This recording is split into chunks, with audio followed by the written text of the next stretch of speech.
지난번에 그 강서 보궐선거 앞두고 네. 갑자기 뭐 부정선거 얘기가 국정원에서 나오면서 선관위의 모듈을 다시 보겠다 뭐 이런 얘기가 나왔는데 이번에도 또 보니까 중앙선거관리위원회 보안점검 과정에서 보안점검 툴을 84개 설치했다. 그런데 선관위의 삭제 방법 안내했지만 100% 삭제되지 않은 걸로 보고가 됐다. 네. 국정원이 왜 이렇게 선관위에 관심을 갖는 걸까요? 근래 없던 일이죠. 네. 그리고 국정원이 그런데 관심을 가지면 안 돼요. 되는 거 아닌가요? 기본적으로 네. 안 해야 될 짓을 하고 네. 있습니다.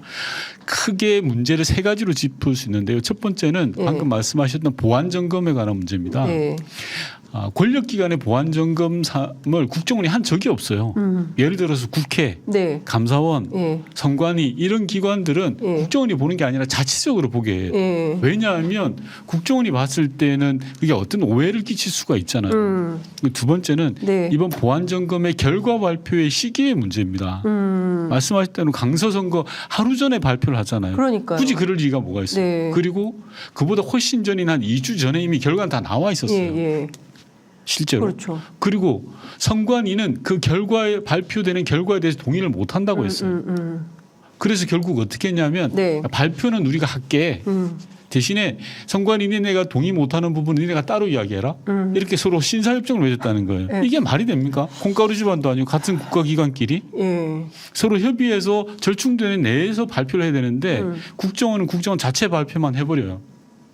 선관위는 도저히 동의 못하겠다. 네. 우리는 그렇게 생각하지 않는다라고 했더니 그건 니네가 따로 해. 이렇게 되는 거예요.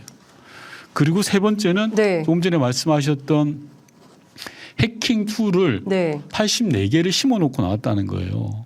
그런데 국정원 말은 네. 심어놨는데 네. 보안 점검하기 위해서 심어놓은 거고 네. 자기네들이 다 철수를 하려 했다. 네. 근데 시간이 없어서 못했다 이런 거거든요. 그래서 선관위에게 잘 찾아봐 있을 거야 라고 이야기했다는 거예요. 이게 말이 됩니까? 말이 안 되죠. 예. 보안 이거는 국정원이 선관위 해킹한 거 아니에요? 그렇게 의심받을 수밖에 없죠. 예. 선관위 컴퓨터 다 바꿔야 돼요. 예. 저라면 그렇게 합니다. 예. 저라면 예. 선관위 컴퓨터를 다 바꾸는 게 정답이라고 생각해요. 손이 타버렸잖아요. 그렇죠. 이거 어떻게 믿습니까? 그래서 그거 실시간으로 국정원이 다 보고 있다고 봐야 되는 거 아니에요? 선거 그 투개표 상황이나 이런 것들도. 가능성을 배제할 수 못하죠. 야, 이거 진짜 부정선거 위험이 있는 상황이 되는 예. 거네요. 그래서 최근에 다시 선관위와 국정원이 합의해서 예. 남겨놨던 해킹 툴 84개를 다시 제거하겠다라고 합의를 했대요. 네. 그럼 무슨 소용이 있냐는 거예요. 이미 손이 탔는데. 아니, 뭐가 또 있을지 알 수가 있습니까? 그럼요. 신뢰를 잊어버렸잖아요. 예, 840개인지 네. 8,400개인지 알 수가 없지 않습니까? 맞습니다. 제가 보기에는 내년 총선 앞두고 이게 굉장히 심각한 그 주요 쟁점이 될 수 있겠다 싶고 이 선관위와 관련해서는 이게 컴퓨터 바꿀 예산 안 주겠죠? 조서라도 바꿔야 되고요. 예비비로라도. 문제의 본질은 국정원이 국내 정치에 기웃기웃한다는 거예요. 그러니까요. 이렇듯이 이게 예. 그냥 선관위 보안 점검이라는 단건으로만 이렇게 해석되는 게 아니에요. 예. 최근에는 사이버 관련된 훈령을 손을 보겠다는 거예요. 훈령이 뭐냐고 하면 대통령령이에요. 예. 지금 현행 국회 의석 분포 때문에 네. 국민의힘이 법을 바꾸지는 못하잖아요. 그래서 시행령이라는 걸 그렇죠. 가지고 막 장난을 통실하죠. 치잖아요. 예, 예. 국정원이 그 짓을 또 하고 있어요. 뭐냐고 하면 예. 자, 한국에서 예. 사이버 기능을 총괄하는 컨트롤 타워가 어디여야 되냐라는 건 아주 해묵은 논쟁입니다. 그렇죠. 예를 들어서 국정원이 돼야 되냐 예. 아니면 과기정통부가 돼야 되냐. 예. 이게 국정원이 되면 실력은 있겠지만 정보기관이 하게 됨으로써 개인정보에 대한 침해라든지 국내 정치 관여 예. 우려가 있잖아요. 예. 그래서 과기정통부가 해야 돼라는 의견들이 더 많았단 말이에요. 예. 그런데 이게 법률안 사안이에요. 그래서 의원들이 각각의 법안을 내서 지금 치열하게 토론하고 있는 중이에요. 네. 그런데 국정원이 느닷없이 시행령을 내놨어요. 자기네들이 다 하겠다. 말이 됩니까? 이거 어떻게 막아야 됩니까? 못 막아야 막습니까? 이대로 가다가 12월 초에 시행령을 통과시키려고 하고 있어서 제가 방송 나갈 때마다 말씀을 드리는 건데요. 예. 그 시행령 내에는 독수 조항이 또 너무 많아요. 뭐가 있냐 그러면 예. 국정원이 판단하에 자료를 제출해 그럼 제출해야 돼요. 모든 어머. 기관들이. 사이버 관련해서는. 국정원이 상황이 되는 거네요. 그렇죠.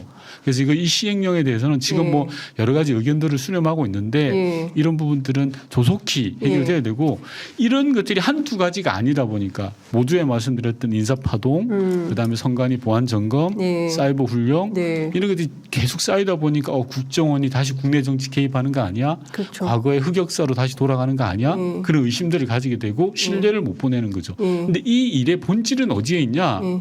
국정원이 하고 싶어서 하겠어요? 용산이 시키니까 하는 그럼요. 거죠. 예, 그러니까 용산이 손 떼야 될 때가 너무 많습니다. 맞아요. 국민의힘도 손 떼야 되고요, 국정원도 당연하죠. 손 떼야 되고요. 제가 인사와 관련해서 하나만 더 예. 말씀드려볼까요? 예. 국정원장이 대통령 취임 이후에 임명을 해요. 김규현 원장을. 네네네. 근데 국정원장 임명도 하기 전에 원장 특별보좌관을 임명을 해버려요. 그랬던가요? 예. 누구죠? 이름을 밝힐 수는 좀 예. 없는데요. 예. 그분에 대한 문제 제기가 많았거든요. 근데 생각을 해보세요. 이 인사에 영향력을 미친다는 A 씨 그분인가요? 그분하고는 또 상관없어요. 다른 사람. 예. 원장이 들어오기도 전에 원장 특보를 임명하는 게 말이 됩니까? 말이 안 되죠. 원장도 몰라요. 예. 특보가 누군지. 이건 심어놓는 거 아닙니까? 그럼요. 용산에서 말뚝을 그냥 대못을 박아놓는 거죠. 거네요. 그런 일이 있었다니까요. 이게 진짜 이게 정말 방송국마다 가면은 무슨 MB 시즌 2 아니다. 이게 전두환 시즌 2다. 그 12.12 쿠데타 수준이다. 5.16이다. 막 이런 얘기 나오는데 네. 도대체 어디까지 한국 정치를 퇴행시키고 있는 건지 민주당이 정말 국회 안에서 역할을 갑자기 왜 민주당으로 아니 열심히 그렇잖아요. 하겠습니다. 예, 민주당이 역할을 안 하면 이거 누가 합니까? 정치 안에서 역할을 맡을 분들이 없어가지고